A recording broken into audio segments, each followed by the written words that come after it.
it's good to know. Because I've been on Michael Wilson. Maybe I'll consider going to some George instead. Let me see if I have other. Sounds like so Nick Flower is very very much flexible. Would you want to play any OBJ, Bacon, anybody else if Flowers ends up missing? I would upgrade likely a good margin. Okay, that would be it.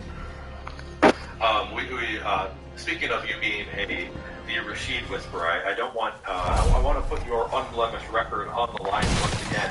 So it sounds like this is not week 4 for you. Yeah, I don't think so. I don't think so. I mean, you could still play it for sure because without Michael Thomas, his route shares come up considerably, his target shares come up considerably. He's a great deep threat. You could say maybe regardless of scheme, and this is a great matchup for a deep threat. But no, I think it's an Olave. I'm a fool. Okay. What you picked up, which I did not realize that he was for a little while, his shoulder injury. So I've been saying I want to play some, maybe try the double stack up, work up at Kurakua. It didn't matter enough, and I know you are, it's the way that you and I differ to some extent, you just don't want to play an injured guy. Like, if you have questions about a player's injury status, you like to say, I'm not playing that player. Is that the case with Fury? No, I think he's a good play. It's kind of like last week with Brees Hall and Garrett Wilson, where like, either one could definitely go off. It's just, I feel very convicted in Kyron, and he's not drawing the ownership he should, so I was just going to play Kyron. But if Kyron was drawing the ownership he would, I would have a lot more Stafford stacks with Puka on it. Okay. Devontae Adams. Yeah, not for me. It's just I haven't really seen us dealing with Aiden O'Connell. He has had some bad matchups, which might have played a role, but it's just not how I would go about it. Again, like very, very into Tyreek and the 49ers receivers and Nico and Olave, and that's kind of where I would go today. So do Dennis Wilson or Braxton Barrett become interested in you? Yeah, I was thinking about this before the show because to me it's just when one of the guys is out, you just target the other one on like 50% of routes, and it should just be the Tyreek Hill show, like it was the Jalen Waddle show the week without him. He won me 25K, or earlier in the season with all this, it was the Tyreek show. You know, what if it's not? Tyreek is banged up. The play would be. Well, actually, I don't know. I was going to say, Cedric didn't feel good about it. You up a little bit last week. Look at the week that Waddle missed. Actually, yeah. Can you do last week plus week 3 and last week? Okay. I appreciate you. Easy to do.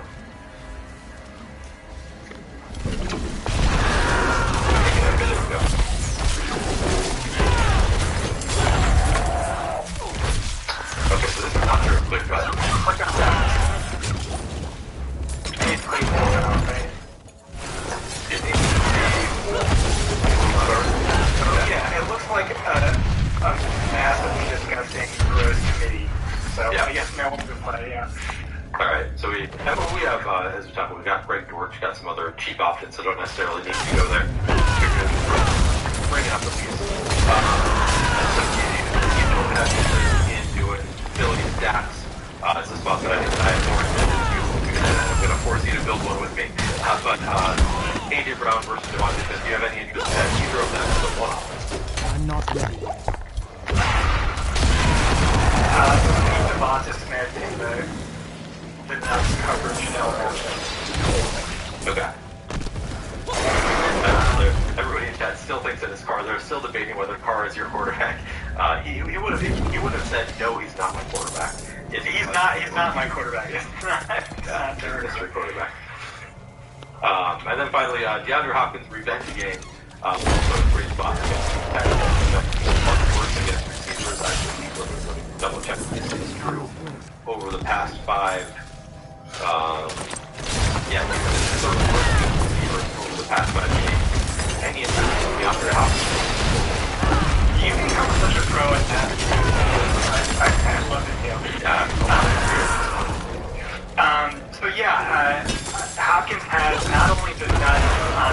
matchup, but it's also the nuts schematic matchup. Based on the scheme that Houston tends to run, we should expect like a 50% his fantasy expectation. The issue Houston just gave up 50 freaking fantasy points to Mario for last week. The concern with this is, well, Hopkins had this exact same matchup 2 weeks ago, and he had 9 targets, and he scored 3 fantasy points. And not only that, but, okay, he's in 3 games with 45 or 1 DK, and then 7 games with a single digit, a DFS bust this year. And so I kind of just think he's a little overrated in drawing ownership. But I was on him 2 weeks ago and he flopped in this matchup. Yeah. And who knows, maybe the regression hits this week. But I believe Festivus got kind of been picking that up, but I want to continue airing grievances. So I'm going to say this is Festivus. I got knocked out. I led the league in points. My main team all year led the league in points. I need 10 points total. Oh, the butcher. Around 1 now. Put up like 5 total wins. 5. Yo, I just killed the butcher on level. Oh my god, I killed him though. Yeah, I killed the butcher on fucking level 100. What the fuck? Just because of the matchup. What did he drop? Let's see what the butcher dropped. So I think I have a little bit of interest there. Who fucking killed anything him? else you want to talk about with wide receivers? Oh, he dropped an ancestral axe. I don't know, I think I'm good. My guess is Chris Godwin. I think Godwin's main target here the last 3 weeks. Oh, these guys killed him. Like an absolute print fest this year. I probably won't get there. See how I two-shot the butcher on level 100? My boy. The butcher is no match for me, man.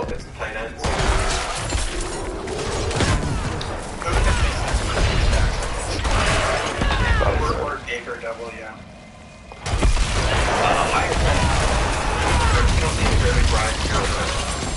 What's your level of interest in 3 high-owned tight ends? I don't know. Like, again, we were talking about Christian McCaffrey, Kyron Williams, Tyreek Kittle as, like, the expensive pay, and, like, Chelsea cannot come close to sniffing those guys, and their slate-breaking potential, or their, just flat-out median projection. He's overpriced by a wide margin, in my opinion, and he's chalky. That just doesn't really make too much sense to me. I think he's 3 games away from retirement. I think the injuries have taken its toll. I don't think he has like the high wide receiver 1 upside he used to offer, which made him such a cheat code. So I'm not really about that, but it makes sense for a Mahomes stack. Trey McBride. Not really much to say here. He's fucking awesome. I love him. If you look at like his target share per route runs, XFP per game, contrasted in terms of his wide receivers, like he's one of the better values of the slate. So he's a great play. Gerald Everett, I also think is a really good play. That's been Easton's 6th favorite receiver by a wide margin. I think he has more than twice as many targets as anyone else with stick. He also had a season high route share. He was just a part-time player, but Donald Parham was a healthy scratch, so that jumped to 74%. Keenan Allen, Josh Palmer, both I think are going to sit out this week. So, he's your cash tight end of the week. Strong for tournaments. There's a few more I'll probably have more exposure to. Chigo Conquo, I'll just say, is probably a little overrated. He's had this big usage spike, but that's because Josh Wiley and Trevon Wesco were out, and those guys are now back. So he's probably a little overrated. Isaiah Likely is a really good play.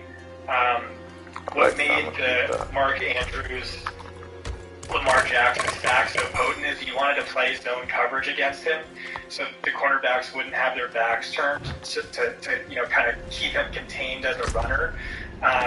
And Mark Andrews, like why that works so well is Mark Andrews is just like an elite zone beater, but Likely's done really well in that role, and so it's a super zone heavy matchup. I like him this week. I think he's a really good value.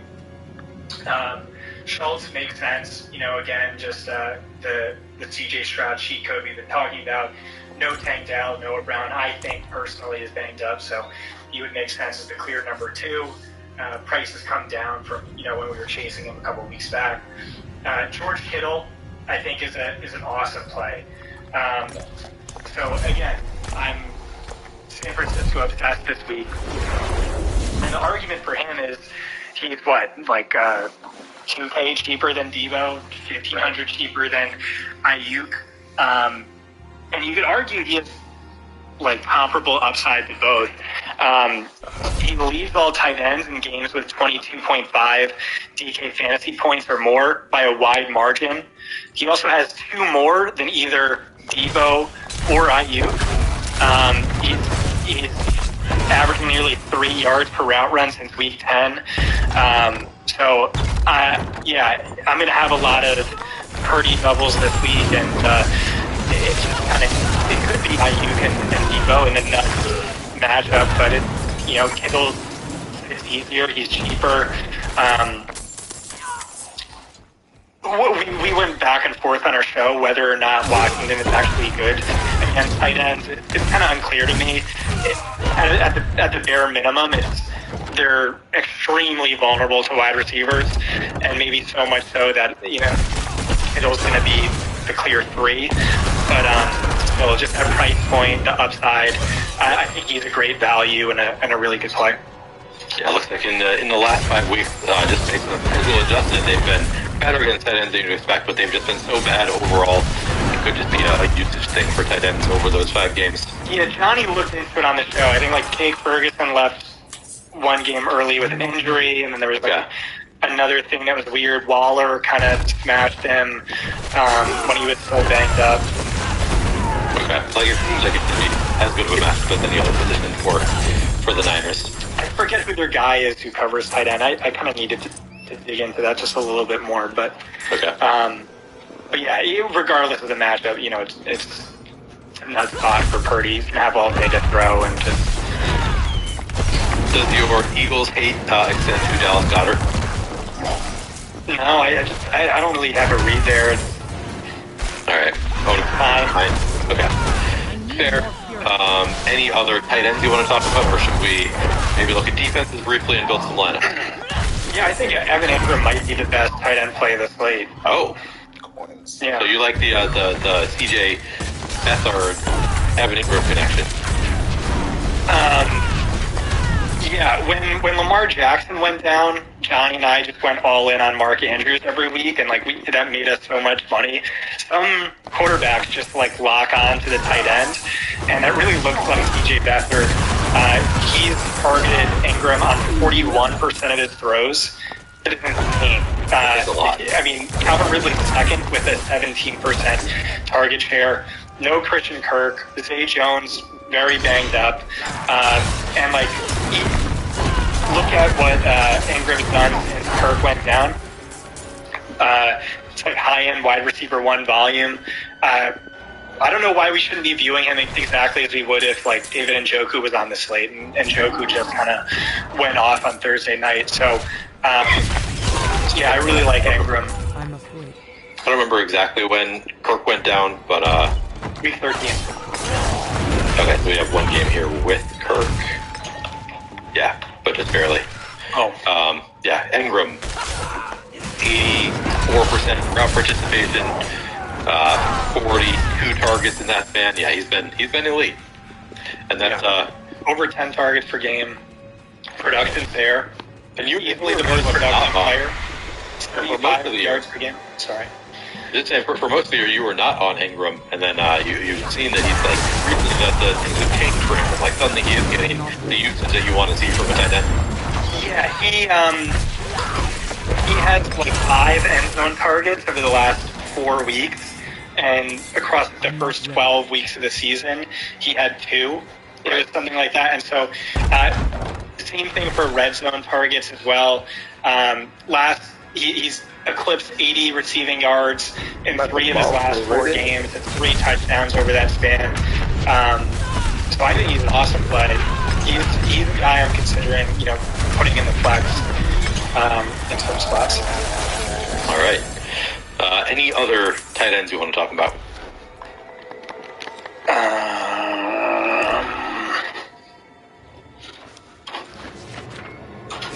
Yeah, I'm Lucas Krull. I have a good feeling about him. That's all I'll say.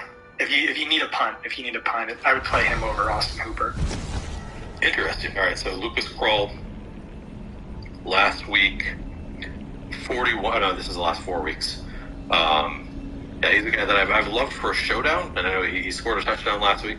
I have not really thought about him on the main slate, but yeah, 30% route participation, 25 targets on just 30% route. So if you bump up that route participation a little bit, suddenly the target share is going to look really interesting for Krull. Yeah, that's interesting. Runs a 4'5", 240, 255 pounds. Is this also a backup connection thing? Another backup connection, that's right, yeah. All right, interesting. All right, do you want to look at defenses at all? I don't. I need to do more research on defense. The one thing that I will say, I love that Sam Howell is playing for the Niners defense because Sam Howell takes sacks. Takes a lot of sacks. So I like that. That's one defense that's going to stand out. Probably the field's going to be there too, though. All right, you want to build some lineups? We got a, what's it called where they paid to talk to you? Super chat. Oh, we got a super chat. Oh, yeah. Thank you, James. It. James says, higher Frymouth or Otto? Who's higher? Higbee? Probably Higbee. Let me look on FanDuel to see if Higbee is also 5K. I'm a fool. Guessing that's just auto correct. Higbee, yep. Okay, Higbee, Freiermuth, or Cade Otten. Auto, yeah. Higbee, Freiermuth, or Cade Otten. Do you have a preference there? Yeah, those are three guys I didn't even spend any time on, so I don't really know. All right, let me think. Who do I guess Higbee, right? Which team has the highest implied point total? Chasing touchdowns on FanDuel, right? I think it could be that easy. Well, let me. Since we got a super chat, I'm going to pull it up in the boom bust to tell you what the boom bust tells us of those three tight ends. Then we haven't done a single plug the entire show, so it feels like a good time to say you can find the links for all of our stuff in the description of this video. I'm looking right now. This is the Stochastic Boom Bust tool. I've been flipping back and forth between Stochastic tools and Fantasy Points tools, and you can find the links for all of them. So this one is Stochastic. This is the Top Stack Stochastic. A lot of these, this is the Fantasy Points data suite. All of these tabs, I can see these are a lot of repeating, but you can sort it differently. And then this is also Fantasy Points. So you can find the links for all of this stuff in the description of this video. The Boom Bust comes along with our NFL data packages. All right, so looking at FanDuel tight ends. I'm going to sort by salary. So we have Freiermuth, Higbee, Cade Otten. Looks like our best odds here, Pat Freiermuth has a 3.8% chance of being optimal. He's also 4.7% owned. So if the rest of your lineup is, if you have like some contrarian pieces, maybe you just go to the best bet in Pat Freiermuth. If your lineup is pretty chalky, I think I would prefer Tyler Higbee as the slight positive leverage there. Of course, these numbers are all so close together that like slight positive leverage, if the ownership comes in slightly different than we're expecting, it's kind of hard to know exactly. But currently we have a little bit of positive leverage on Tyler Higbee. He's also nice leverage on a lot of other Rams players who are I guess they're not getting that much ownership, but it's a great spot for Higbee. I think my preference overall, I'd probably go Higbee over Freiermuth over Odd based on the Boom Bust tool. It's going to be how I would answer that question. All right, let's make some lineups, guys. Are we ready to make some lineups? Let's do it. All right. Fantasy Football Millionaire. Wait, I want to do the Sunday slate. Is this the right one? Yeah. Okay, we don't have a Saturday slate. Right. All right, drafting. All right, there are two lineups for sure that I want to make. As I said, I want to force you to make a Philadelphia stack with me just so that you have some exposure to it because I like it. I also want to try doing the, you want to play all three studs in a lineup with Tyreek Hill, Chris McCaffrey, and Kyron Williams. I want to try doing that also for one of our lineups. Do you have a preference for where we start, Scott? And then, of course, we can make another one, whatever you want to do. No, I'll just say for this, when we're doing this, I really want you to take the reins. I think you're the better lineup builder and like DFS player. I gave you a list of like a bunch of plays I like, and you use your DFS brain to kind of fit together a lineup that gets as many of those names as possible and is well correlated. All right, let me see what I can do. I'm gonna start with this Hurts stack. And then the only problem Smith would be my preference over AJ Brown. Okay, yep. That was that's the hard part for me, is that part of it. And then we can either do Goddard or we can do the run back with McBride. I'm going to start with McBride and I'm going to do Dortch for sure, because I know that you love Dortch and I love that correlation there. Throw him in here. The Dorcher chamber, as some call him. And then the tight end, do I want to go McBride and Goddard? They're both fairly inexpensive. Let's start with just McBride for now, and then I'll think about adding Goddard later. Now we need some salary savings. We'll go to defenses. Can we just show off one of our tools for a second? Yeah. Like you said, we didn't really plug anything. Can you go to our new wide receiver coverage tool in Fantasy Data? Yep.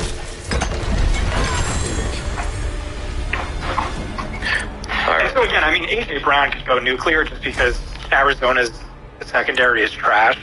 It's just like, I mean, Smith has been outperforming him since late October. But yeah, go to the search option and just click Eagles.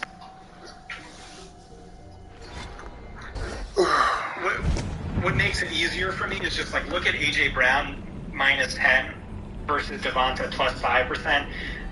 AJ Brown's really kind of just been very jaggy, just a guy-ish against too high coverage. And so I would feel better about Devonta Smith in the matchup. But I mean, with both guys, like we haven't really seen a true tournament winning score from either one in a while. But it was AJ Brown kind of, or at least with a healthy Goddard. So if anybody wants to use this is one we talk about how good I've gotten at navigating some of the tools. This is one that I've tried a couple times. I'm like, I don't really know exactly what I'm looking at here. Is coverage great? Just like your number one metric for like, this is a good matchup. Obviously expected fantasy points per run. That's already going to factor in like a player's usage, which we have, we look at elsewhere. But is coverage great? Just like your go-to for like, this is a good matchup versus a bad matchup, or is it a combination of things? Yeah, so I would stick with the schedule adjusted. That's more important. That's more predictive. But this is something that really helps in DFS, especially to break ties or to navigate game stacks. And even within that, it matters a lot for some players, like the Rashid Shaheeds, Michael Wilsons of the world. But for some teams, it doesn't really matter that much at all. But this is one instance where it does matter. It's just who benefits from the scheme that this defense typically runs. And in this instance, against an Arizona defense that runs heavy, too high coverage, Smith benefits, whereas AJ Brown, you can question whether there's going to be a ceiling performance because he has struggled or just not really seen a lot of volume against too high looks this year. Okay. I like that. We got a super chat too, Scott. And this is not a super chat that you are going to like. So Mike Davis, he sent us some money and then followed it up, Scott, with, is it Browning, your sneak quarterback?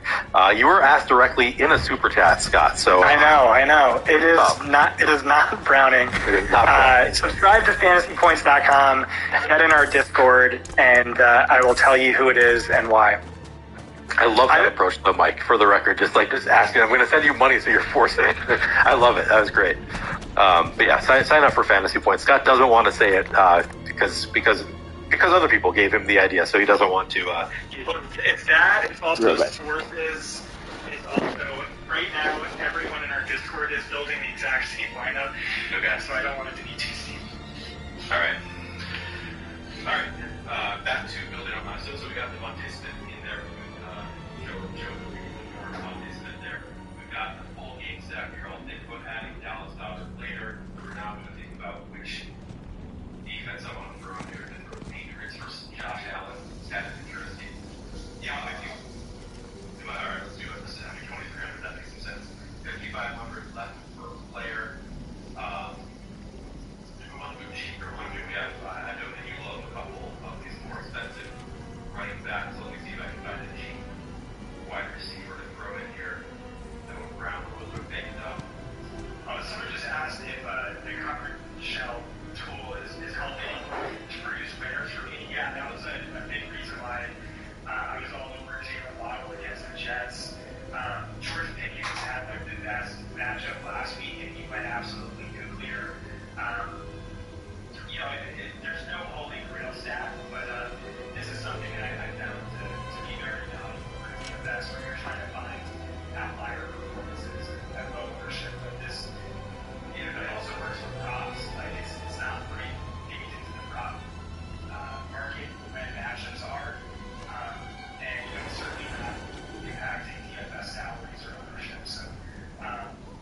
stacks of gear with Raiders defense.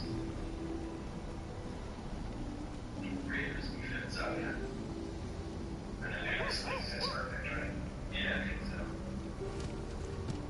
Yeah, that's a well-built lineup. That is a well-built lineup. We got the double stack, we got Hurts with Devontae Smith and Dallas Goddard. We have Greg George as the bring back in that one. We got your guy Kyron, we got the Muir White in there. We got our Niner in Kittle. And we got the Raiders defense. That was just a really well-built lineup, to be honest, like in terms of all the correlations. Full on game stack. Yeah, well done. Yeah, well done. Well done. This is what I wanted from you. You nailed it. You did the final puzzle. You found the final piece of the puzzle there. Alright, so now I want to build this one starting with your 4-3 of Tyreek Hill and both of this running backs. So we have 3,800 left for players. We're going to have to achieve the defense. Here, do you think we go to the defense? Yeah, I like Patriots team. They've been resurgent somewhat. And Josh Allen, very turnover prone. Quarterback would be, I guess, Tyrod Slade. That would make sense. Right where it is. But we could also do Bryce Young plus Chart. We could also do, I don't know, Beathard and Ingram. We can do my mystery quarterback, except we can't. Can't mention mystery quarterback. Alright. Let's start with Tyrod. Let's start with 600. That's why he's getting so much ownership. Yeah. Okay. Then we'll go Slade.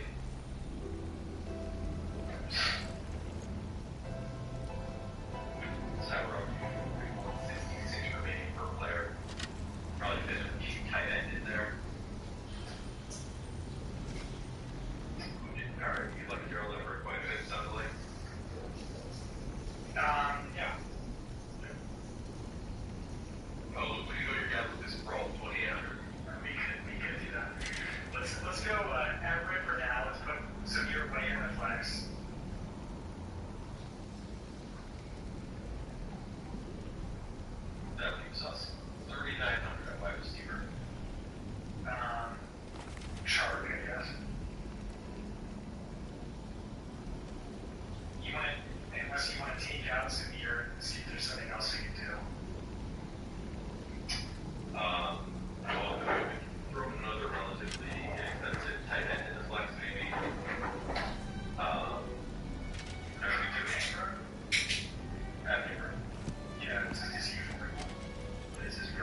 it's not the end of the world. Do we have a tight end that we like better? Alright, No, I like it. I feel good about 100 Everett. keys, my boy. We could downgrade Everett to Krull, but I mean, yeah, Everett looks good. What about Yeah, we could do Tark with Brandon Powell, but I kind of like Tark. Yeah, I mean, we can just leave it like that. There's no reason we need to upgrade or 300 away. Why Brandon Powell? Does this work for you? Yeah. We do have, we have the bring back, so we've got Tyrod Taylor here with Darius Slayton. We have Kyron Williams is the bring back in that one. We have the Niners player in Christian McCaffrey in this one, along with Tyreek Hill. So we have all three of the studs. We've got DJ Chark against Jacksonville, Gerald Everett against Denver, Zamir White against the Colts, and then the Patriots defense going up against Josh Allen. I think it's strong. I think it is a strong lineup. I don't mind leaving 300 on the table, even though it feels like an incomplete puzzle. There's nothing wrong with leaving some salary on the table. All right, let's do another lineup, Scott. And this one, why don't you build out like the core too? Why don't you tell me where you want to start with this lineup, and then we can build from there. Brock Purdy, Deebo Samuel, George Kittle. We could do Ayuk instead of Kittle, but Let's start here and see if we want to change later. Does that make sense? Let's put Ayuk in there too, and then We want to do a full-on Ayuk with Kittle also. yeah, but I don't think we're gonna stick with it. I think we're going to start here and then we'll adjust based on how much salary is left over. Take somebody out later. All right, defense. Oh, almost dead. Curtis Samuel. Very much feel bad. Curtis Samuel. Okay. What? Bring it back. What's the affixes? Sam Howell. It doesn't. Goddamn. It's fine. Right there. What the hell's going on? Got it. I'm not ready. Oh, Zamir White. holy shit. Okay. 4,400 left per player. Should we fill in a defense and then we can see what we have left? Patriots. Zach Charbonnet. Zach Charbonnet. So are you? Would you take Charbonnet out if we get Kenneth Walker in? Yeah, for sure. I'll take that out. Okay. Just And then I don't know. Zeke. I'm Zach. not ready yet. The guy killed me so we twice. got 300 left over once He again. killed me twice. Alright, so full on nuclear game stack. This is like a good core, right? But let's say this is a little too much. Let's take out one 49ers player, and we got the news that Walker's gonna play. So we gotta take out Charbonnet I'm too. not ready. Take out Ayuk. Got I it. don't know as much. Oh. Okay, so we're sticking with the core game stack of Purdy with Samuel and Kittle with other Samuel as bring back. Let's try Kyron. Alright. Throw Kyron in there. I'm not ready. Still have 4,800 left per player with one wide receiver and one flex. We've done a lot of Dortch, or maybe we just did the one Dortch lineup. We could go back there as a cheap option. Marcus Robinson, Brandon Powell. Or was it Brandon Johnson, so you like? What about Slayton? Or did you just say we have too much to him? I just want to see what he gets you. He gets to Zeke again, I think. Right. Okay. So you can do that. I'm afraid. What about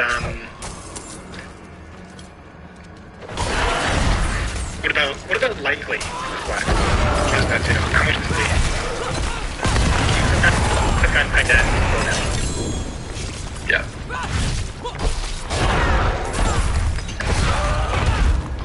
You just don't need to like to keep it. Time for this where Ingram was versus Likely and where. Oh, yeah. Ingram is expensive. Ingram's up at 57. Yeah. I still kind of like him as the wide receiver one from that game, though. All right, click out of Slayton. What was that guy's name that he's Out of likely or no? Yeah, I'm afraid. I think I like the Slayton Z combo the best. Okay. But you take over. You take over.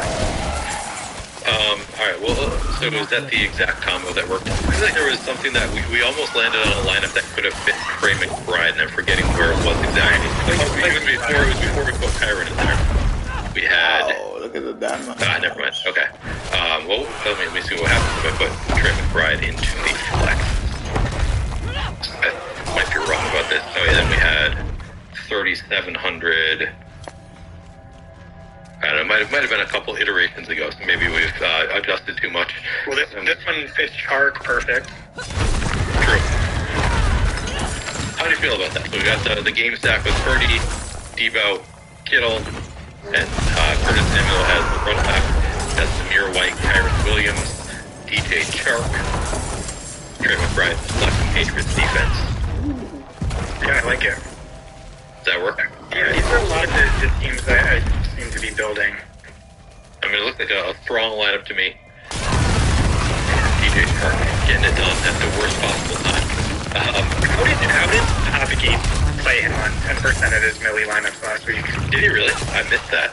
The guy was averaging 1.7 fantasy points per game over the last 10 weeks. Oh, they disappeared. Crazy. They're random spawns. Sadly, we do not do FanDuel on the show. I'm not ready. I'm not prepared to build a FanDuel line. I haven't really looked at the pricing. I mean, obviously, a lot of what we talk about on the show is also relevant to FanDuel because we're largely talking about the trends and stuff within teams. But I have not even looked at the FanDuel slate, so I don't think we are prepared to do that.